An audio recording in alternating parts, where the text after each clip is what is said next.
Theme park से super hero और प्रसिद्ध मिकी माउस तक डिज्नी के साम्राज्य ने वास्तव में कोई सीमा नहीं जानी। डिज्नी न केवल दुनिया की सबसे सफल कंपनियों में से एक है, बल्कि इसने अर्थव्यवस्था में सबसे शक्तिशाली क्षेत्र मनोरंजन को भी वश में कर लिया है। चाहे आप कहीं भी दुनिया में रहते हो, डिज्नी आसानी से दुनिया के सबसे पहचानी नामों में से एक है और वर्तमान में 130 अरब अमेरिकी डॉलर की कंपनी है। लेकिन इसकी शुरुआत इतनी सरल नहीं थी।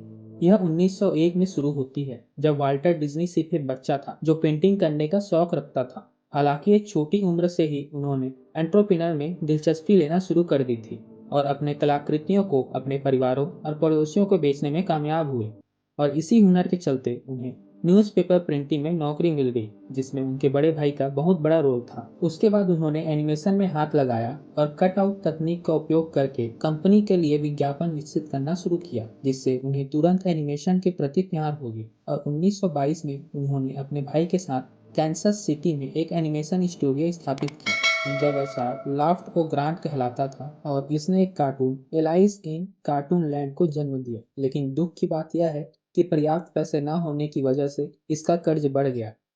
इसके बावजूद भी वाल्ट ने अपने सपने को नहीं छोड़ा और एक और चांस लिए। वे कैलिफोर्निया जाकर एक डिज्नी स्टूडियो स्थापित की और इसके बाद उन्होंने कहीं मुड़कर पीछे नहीं देखा।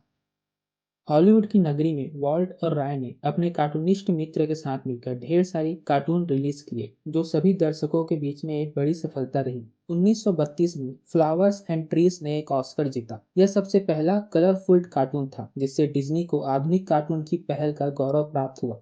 उसके बाद आया मिकी माउस, जो आज भी ब्रांड सफलता का सबसे बड़ा प्रतीक माना जाता है।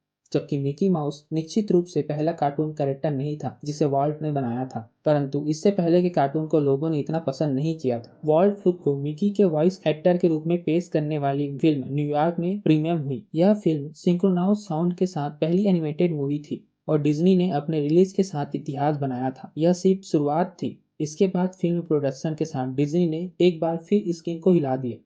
डिज्नी की पहली film snow white and the seven drops 1937 में रिलीज हुई और उन्होंने 8 ऑस्कर जीते। स्नो वाइट आज भी सबसे प्रसिद्ध बच्चों की फिल्मों में से एक है। उस समय महामंदी के बावजूद फिल्म ने 1.5 मिलियन डॉलर कमाया।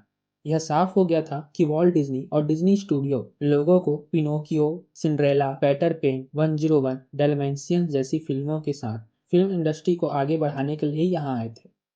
डिज्नी ने अपने एनिमेशन में काफी सुधार किया और सबको काफी पीछे छोड़ दिया। जिस जगह पर डिज्नी अभी पहुंच चुकी थी, बाकी एनिमेशन कंपनी उससे बहुत पीछे थी। डिज्नी ने ऐसी चीजें की थी जिसके बारे में कभी सोचा भी नहीं जा सकता। इसलिए लोग फिल्मों के साथ साथ डिज्नी के सभी कैरेक्टर को भी प्यार करने लगे थे। डिज्नी की मर्चेंडाइज लाखों डॉलर में बेचने लगी क्योंकि लोग उसे हाथ लगाने के लिए पागल थे। डिज्नी ने मैरी पॉपिंस फिल्म में एनिमेटेड चरित्र को रियल लाइफ स्टार्स के साथ मिलकर कुछ न्यू बनाया था, जो फिर से दूसरों को सोचने पर मजबूर कर देता था। और बेशक कोई भी दुनिया भर में डिज्नीलैंड को कैसे भूल सकता है। डिज्नी की सफलता में एक महत्वपूर्ण डिज्नीलैंड के सफल उद्घाटन में था एक ब्रांड के रूप में। 1955 में कैलिफोर्निया में डिज्नीलैंड का उद्घाटन एक अलग कहानी थी। यह डिज्नी को एक रियल लाइफ से जोड़ दिए। इसके लाभ से भी मूवी बनाने में मदद मिलने लगी। डिज्नीलैंड किसी दूसरे पार्क से पूरी तरह अलग था। यह उन लोगों के लिए एक अलग अनुभव प्रदान करता था जो डिज्नी के साथ जुड़कर रहना चाहते थे। यह पूरे परिवार के साथ मिलकर मजा करने वाली जगह थी।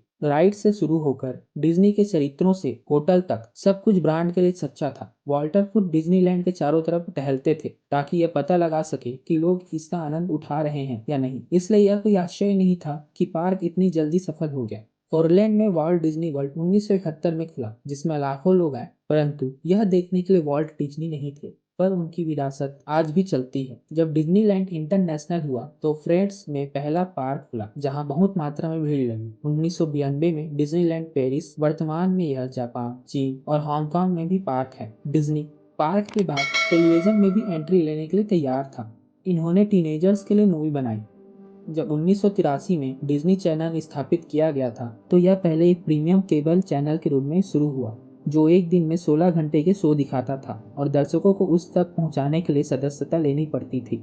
सदस्य बनने पर डिज्नी चैनल केबल सेवा बन गया और होना मोंटाना, लिजी मैगवायर और दैट्स सो रेवेन जैसा शो दिखाता था। यह सभी लोगों के बीच काफी लोकप्रिय हुआ। ऐसे आए कुछ बॉक्स ऑफिस हिट्स के साथ, जैसे beauty and the beast, the lion king, करोड़ों डॉलर कमाने लगे और हर साल कोई बड़ी फिल्म रिलीज होती थी।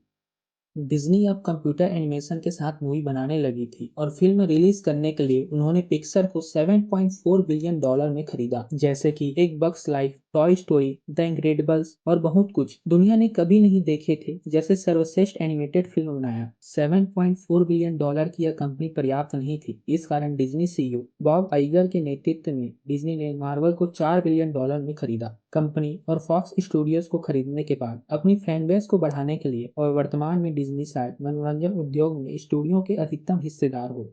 वॉल्ट डिज्नी 1966 में इस दुनिया से गुजर गए थे, लेकिन उनकी विरासत आज भी कंपनी में जीवित है, जिस कंपनी की मूल्य $223 अरब है और 2019 में यूएस बॉक्स ऑफिस का एक बड़ा 40% हिस्सा लिया। डिज्नी के साम्राज्य का निर्माण उसकी मीडिया सेवाओं पर आधारित है, जैसे कि Disney plus, platform, ABC network, park अनुभव और उत्पाद, जो अमेरिका के सभी डिज्नीलैंड स्थानों में पाए जाते हैं। साथ ही स्टूडियो मनोरंजन भी, इसमें डीवीडी की बिक्री और वॉल्ट डिज्नी पिक्चर्स के माध्यम से वितरण भी किए जाते हैं। Marvel's studios, Pixar studios, 20th Century Fox और अन्य कंपनियों के साथ वॉल्ट डिज्नी की मृत्यु के बाद से अधिकतम 50 वर्ष हो गए हैं, लेकिन उनकी मीडिया उद्यम की सफलता अभी भी जारी है। डिज्नी ने सिर्फ अपने लिए साम्राज्य नहीं बनाया है, बल्कि उसने अपने कंज्यूमर्स को ना भूलने लायक अनुभव प्रदान किए हैं। डिज्नी के एक संचार में अनेकों प्रतिभागी उत्पन्न हुए हैं और इसे कंपनी और नवाचार से मिलकर यह सुनिश्चित कर लिया है कि डिज्नी अपनी सभी कॉम्पिटिटर से मीलों आगे है। वॉल्ट ने जो कुछ किया है वह आज भी दुनिया भर में खुशी और आशाओं को फैला रहा है।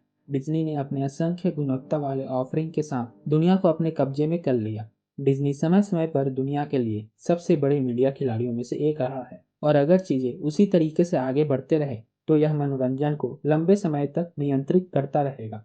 अगर आपको वीडियो पसंद आई हो तो लाइक करें, पहली बार चैनल में आए हैं तो सब्सक्राइब करें और शेयर करें। हम आपके लिए ऐसी कमाल की वीडियो बनाते रहेंगे।